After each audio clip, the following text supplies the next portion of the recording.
Welcome to this presentation in video about chapter 10, in which we are going to discuss the passive.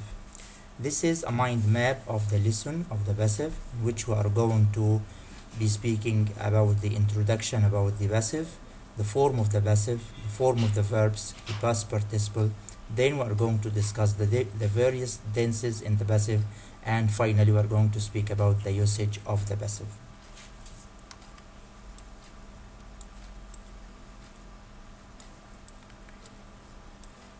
In the introduction, we're going to differentiate between the active voice and the passive voice.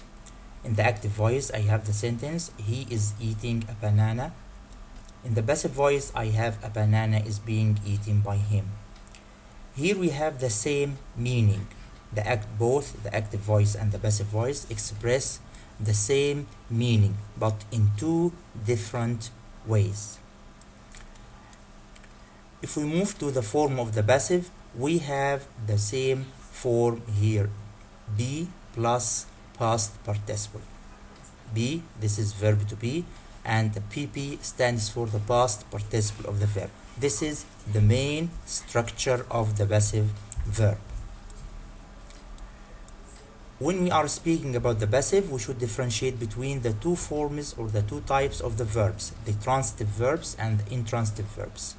In the transitive verbs, these are the verbs that are followed by an object, and these are the type of sentence that we can change into passive, like Janet earned the promotion. Because I have a verb and this verb is followed by an object, so it is okay to change it into the passive. If I have an intransitive verb, like a problem occurred, this means that I can't change it into the passive because I don't have an object for this sentence. When we speak about the past participle, because this is the second part of the form of the passive, we see that we have two types of forming the past participle. Either adding ed to the end of the verb, like open, opened, or it is an irregular verb and I have to learn this verb, like eat, the past participle is eaten. If we move to the main thing when we are discussing the passive, the different forms of verb to be and the past participle in the different tenses.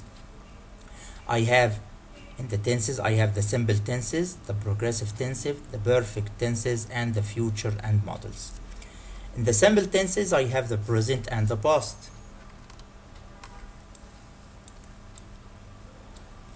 In the present, I put these forms as verb to be, am, is, or are. In the past, I have was and were. The example for the present simple, cars are made in Japan. The example for the past simple, the bottle was broken. If we move to the progressive tenses, I have present to progressive tense and past progressive tense. In the present progressive tense, I use am or is or are plus being. The example is, the lesson is being explained. In the past progressive, I use was and were plus being. The example is, the street was being paved. If we move to the perfect tenses, I have present perfect tense. I use have or has plus been. The example, the food has been cooked. In the past perfect tense, I use had been. The letter had been written. When you move to the future and the models, I use the formula model plus be, like the shirt will be ironed. Or I have the structure going, am, is, or are going to be, like the example, the box is going to be opened. Finally, if we move in our map to the last section about the usage of the passive, we say that we have three main uses of the passive.